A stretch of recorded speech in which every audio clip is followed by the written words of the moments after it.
আরও একবার ব্যর্থ বাংলাদেশ। সোমবার নিউজিল্যান্ডের বিপক্ষে হেরে এবারের চ্যাম্পিয়ন্স ট্রফি থেকে ছিটকে পড়ল নাজমুল হোসেন শান্তর দল। 236 রানের পুঁজি গড়া বাংলাদেশের অধিনায়ক শান্ত এদিন দলকে কিছুটা সামলে নিলেও বড় ধাক্কাটা আসে দলের দুই অভিজ্ঞ ক্রিকেটার মাহমুদুল্লাহ রিয়াদ, মুশফিকুর রহিমের কাছ থেকে। সঙ্গে বাংলাদেশের 181 বলের ডট জুনিয়র ক্রিকেটারদের অপূর্ণ চেষ্টা, নিউজিল্যান্ডের রাচিন রবীন্দ্র ও টম ল্যাথামের জুটি সবকিছুই নিশ্চিত করেছে চ্যাম্পিয়ন্স ট্রফি থেকে বাংলাদেশের বিদায়। এবারের আসরে প্রথম ম্যাচে দলের সাথে থেকেও যেন ছিলেন না মিস্টার 15। দেশ জুড়ে তোলপাড় ওয়ালটন ফ্রিজ কিনে আপনিও হয়ে যেতে পারেন মিলেনিয়ার। প্রায় 20 বছর আন্তর্জাতিক অঙ্গনে খেলা মুশফিক ছিলেন 14টা বৈশ্বিক আসরে।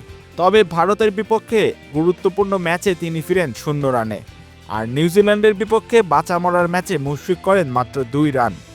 স্পিন বলে স্লগ সুইপ খেলতে গিয়ে বিলিয়ে দিয়ে আসেন নিজের উইকেট।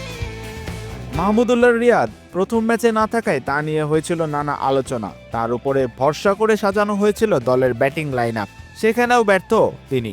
তবে বাংলার সাইলেন্ট কিলার মাঠে ফিরেও তেমন লাভ হয়নি এদিন। কিউইদের বিপক্ষে রিয়াদ ফেরেন 14 বলে মাত্র 4 রান করে। অভিজ্ঞ মুশফিক মাহমুদুল্লাহদের এমন পারফরমেন্স মানতে পারছেন না টাইগার সমর্থকরা। টুর্নামেন্টে যাবার আগে বাংলাদেশ চ্যাম্পিয়ন হবার লক্ষ্য নিয়ে যাচ্ছে এমন কথাই বলেছিলেন অধিনায়ক শান্ত। সোমবার ম্যাচ হারার পর তার থেকে শোনা গেল ভিন্ন কথা। দল হিসেবে ভালো খেলতে পারছে না তারা।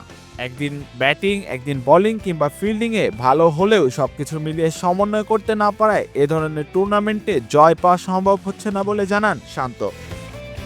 আগামী 28শে ফেব্রুয়ারি স্বাগতিক পাকিস্তানের বিপক্ষে বাংলাদেশের পরবর্তী ম্যাচ হলেও তা এখন শুধুই আনুষ্ঠানিকতা হয়ে দাঁড়িয়েছে।